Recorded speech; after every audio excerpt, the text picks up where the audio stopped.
Hey guys, this is TK Sports. That's Tyler. I'm Kobe, obviously.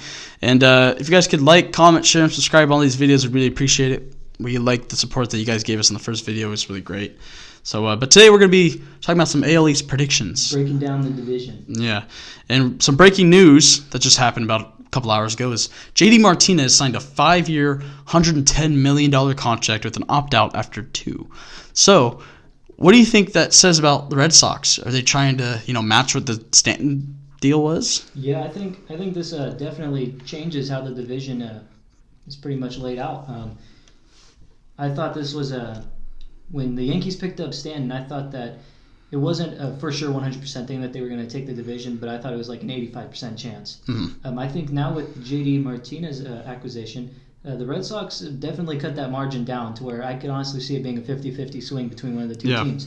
I think both bullpens match pretty well. Yeah. So, and one thing about this JD Martinez thing was, well, at least for the Red Sox, was they were missing a lot of thump because they had a lot of thump with the David Ortiz season his last year. He brought some much-needed DH help, and I think JD Martinez will bring that. He'll bring 45 home runs like he did last year if he can do it again. He's in smaller ballparks in the AL East, so I think that'll help. But we're gonna do some over-unders. Over-under for our break down divisions. this division, let you guys know who we think is going to take it. So might as well start with the defending AL East champion with the Boston Red Sox. They won 93 games last year, winning the division, eventually getting knocked out by the Houston Astros in the ALDS. But do you see them winning over 93 games? Yeah, I got them over 93.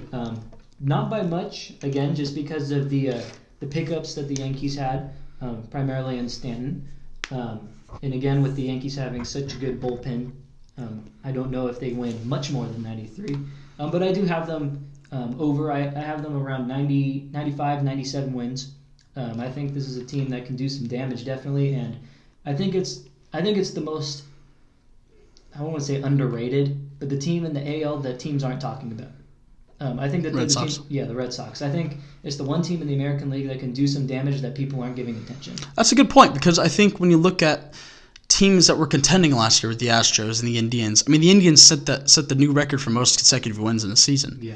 So I think that's a good point with the Yankees, adding Stanton and eventually getting knocked out in the 7th game of the LCS by the Houston Astros.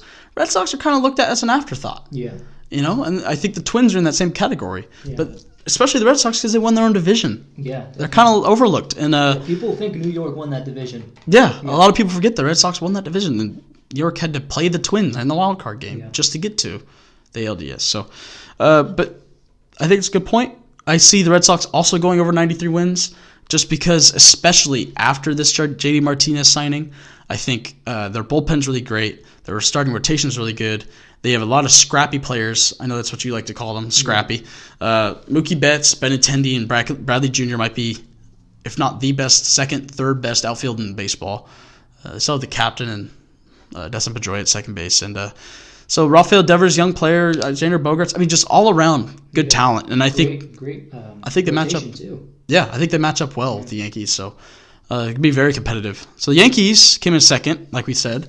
They won 91 games.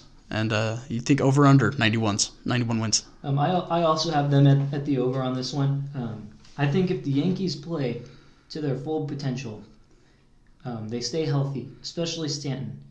I think if Judge can improve on laying off outside pitches, he was really exposed on that. Kind of a strikeout machine in the playoffs. Yeah, it was really heightened in the playoffs. I think if this team plays to their potential, though, they have the chance of winning 100-plus games. Definitely. I definitely have them over 91, and they're actually my team to take this division. I think that the Yankees are going to take it. I think they have too much star power, even for a scrappy team like Boston, who I love, to compete with. I agree, but I disagree. Because I agree that the Yankees will win 91 games, or I think they'll go over 91 games, but I think the Red Sox will win this division. And I think the Red Sox have a lot more talent in the rotation than the Yankees do. Not to say that Sonny Gray and Luis Severino aren't great pitchers, but Chris Sale and David Price, David Price coming back from injury, he's going to want to prove something. Yeah. So I think that just helps. And so I got the Red Sox. It'll be fun to watch. So, but we're going to keep moving on. We're going to move on to Tampa Bay. They came in third last year. They won 80 games, kind of hovering around 500. But Tampa Bay is they're kind of in a rebuilding mode, even though they won 80 games last year. their bullpen isn't so great, and they lost their Lost a lot three of best players, hitters with Logan Morrison, Lucas Duda, and their captain in Evan Longoria for so many years goes to the Giants.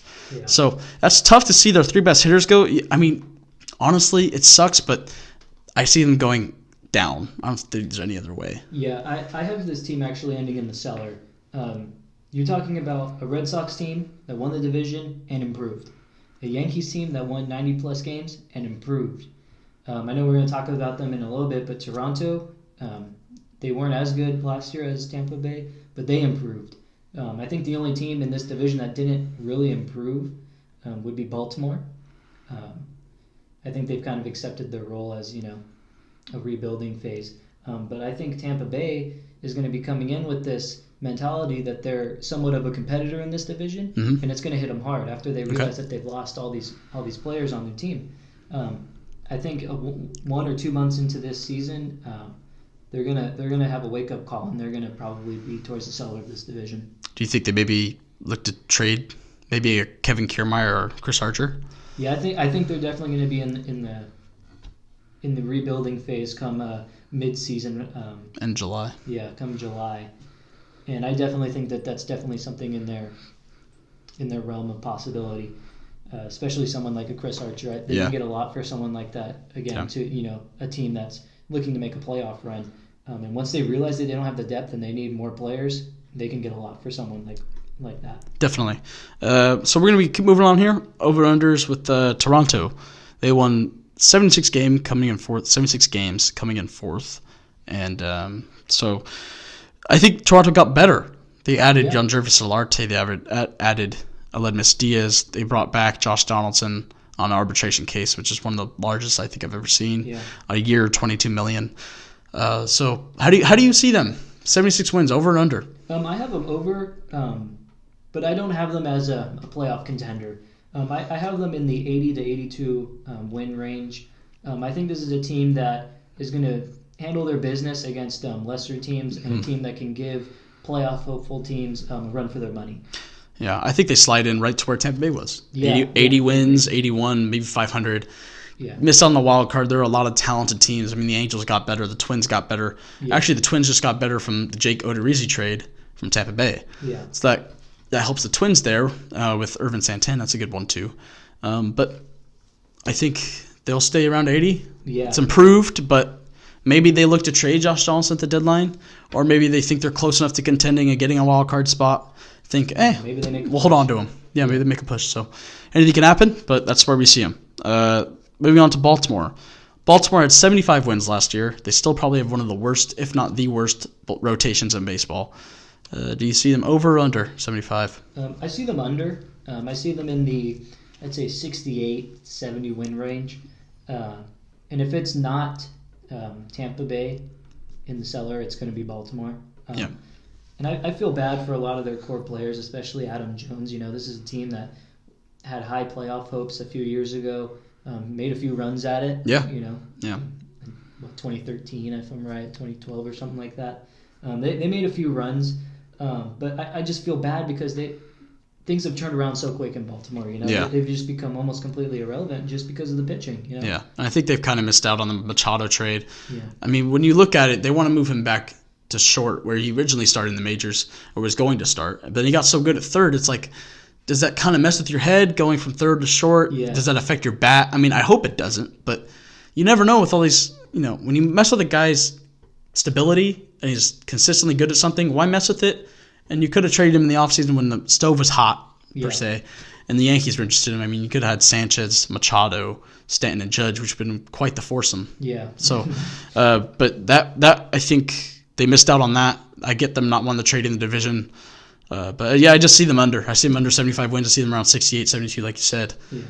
It's too bad because I think Baltimore's a good baseball town. I mean, it's where Babe Ruth is from. So, but I would like to see this division, good all the way through, but I just don't see it. So, But who do you got winning the division? You said you got the Yankees, right? Yeah, I got the Yankees winning the division. And I know you got the Red Sox. Yeah, I've actually got the Red Sox winning it.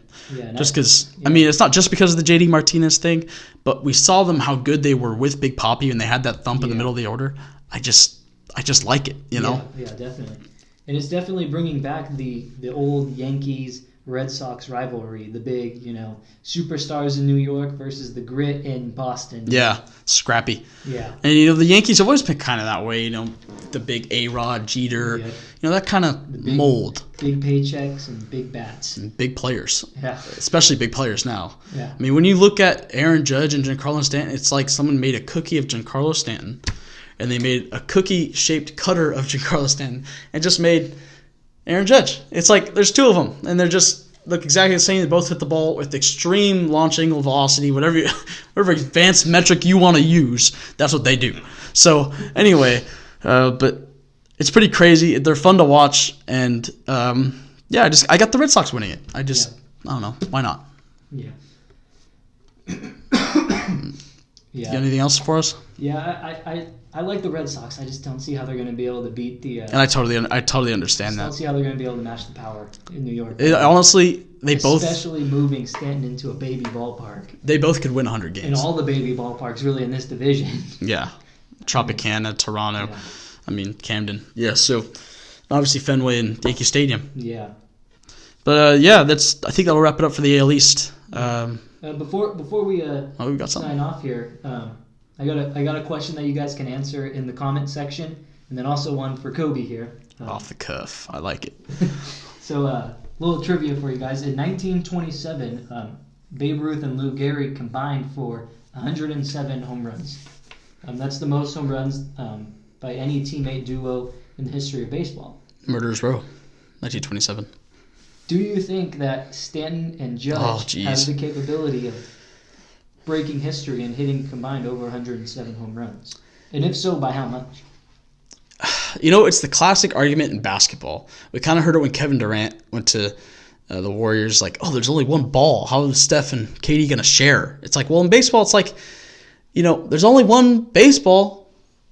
How are you exactly going to hit all those home runs combined? I mean, when you got a base open, say it's second and third with 1 out or even 2 outs, any outs. You really just going to put Aaron Judge just got a double and then Stanton comes up and it's like, let's just walk Stanton. Yeah. So I don't see how they both could do it because I think that takes away some of the opportunities they could have to hit home runs. But then there's also the question of, will the spotlight, how will Aaron Judge handle the spotlight with Giancarlo Stanton? Yeah. So that'll be tough. I mean, I think they both could handle it pretty well. But that's just, I mean, that being said, I still think they go over just because of the raw power that they have. Yeah. I mean, it's hard to debate the raw power they really have. Do you think they have the potential of hitting 120 combined? 120. So that'd be 60 each? Yeah. Or a little more for Stanton, a little less for Well, the question is potential. Yeah, I think they do have the potential. Whether they could do it, that's another question.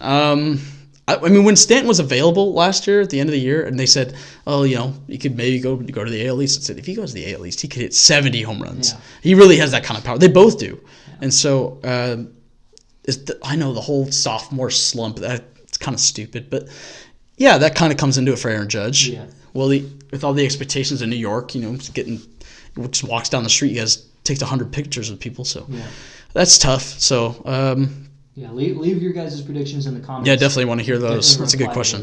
Definitely a good question. So I think they do go over. But 60 homers each, I think it's definitely a possibility. I think that could happen. Wow. Definitely. All right, so I got the Red Sox, got the Yankees. That'll do it. Like, comment, share, subscribe. We really appreciate the support on the first video. Like, again, we said in the beginning, it means the world to us. So if you guys can keep doing that, really appreciate it. Tell your friends, family, all that. So, but let us know what you guys think. What do you want us to talk about? Who's taking this division too? I mean, are we wrong on this? I want to know. Somebody make me an Orioles case. Somebody tell me why the Orioles are going to win the division. Why are they going to sign back Jake Arrieta? Yeah, so let us know. I think that'll do it. So for TK Sports, we'll see you next time.